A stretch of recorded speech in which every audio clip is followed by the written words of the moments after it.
Hi, Vanessa here and welcome to my channel. Today we're talking about Where the Crawdads Sing by Delia Owens, which was a Reese Witherspoon's book club pick, and it's been on the New York Times bestseller list for 48 consecutive weeks. If you're new, please subscribe and don't forget to stay to the end for the book quote of the day. I'd like to share a quote from the book which I think really encompasses the vibe of it, and it goes like this. There are some who can live without wild things, and there are some who cannot. Delia Owens, our author, is a wildlife scientist who shares a story with us about Kaya's family who lives in the swamp, also known as the marsh, in the 1950s.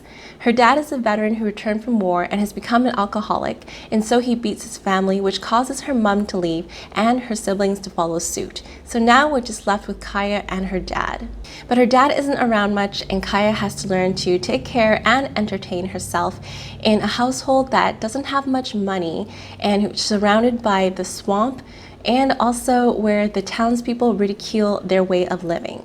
The dad smartens up for a short amount of time, enough to teach Kaya how to fish in the swamp and pass her his little boat, but unfortunately he leaves as well, and it leaves Kaya having a trail of confusion and rejection, and I think it stunts her emotional growth as well.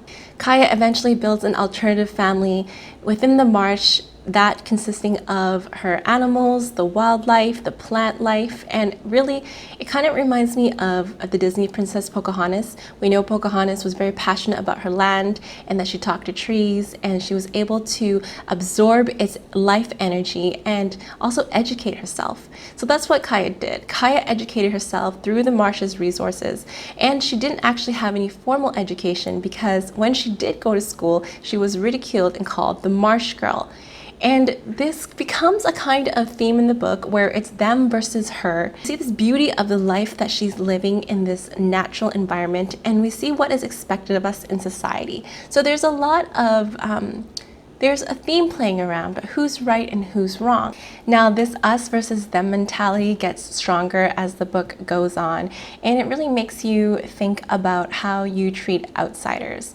Kaya, being marsh girl, was denied a lot of life's basic necessities due to being who she was, but she was never apologetic for who she was. And I think that watching her go through events that people normally go through in their childhood, teenage years, and adults, but living it through the swamp, that was very unique. And it was special to see that without the distractions or society's expectations on you, what and who you could become.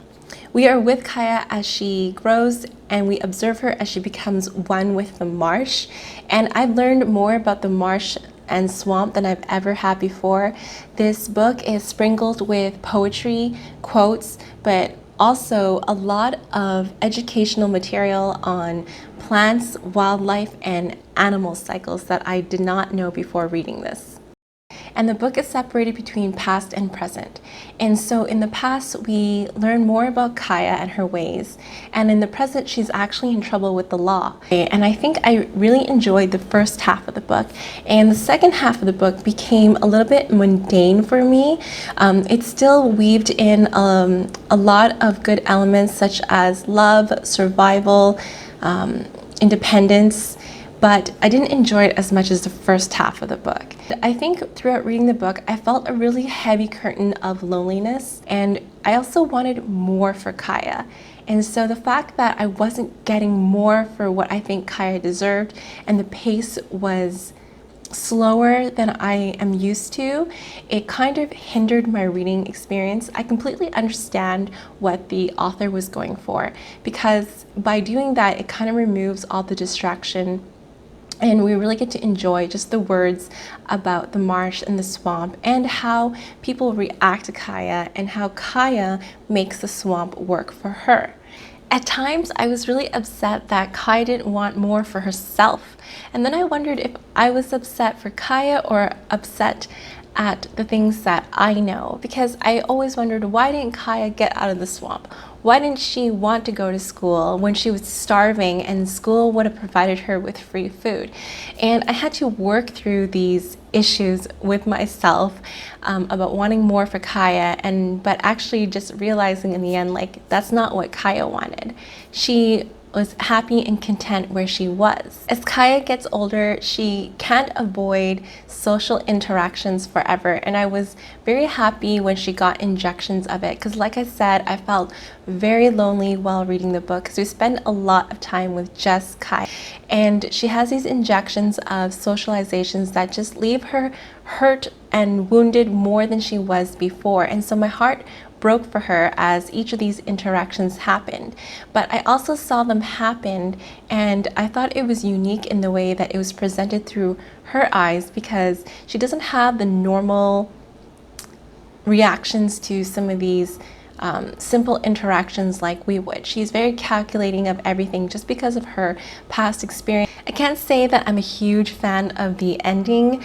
I think that although I understand why the author chose to go the route that she did, with saying that, I still think it's an enjoyable read that you can learn a lot from, and it transports you to a place that I have never been before.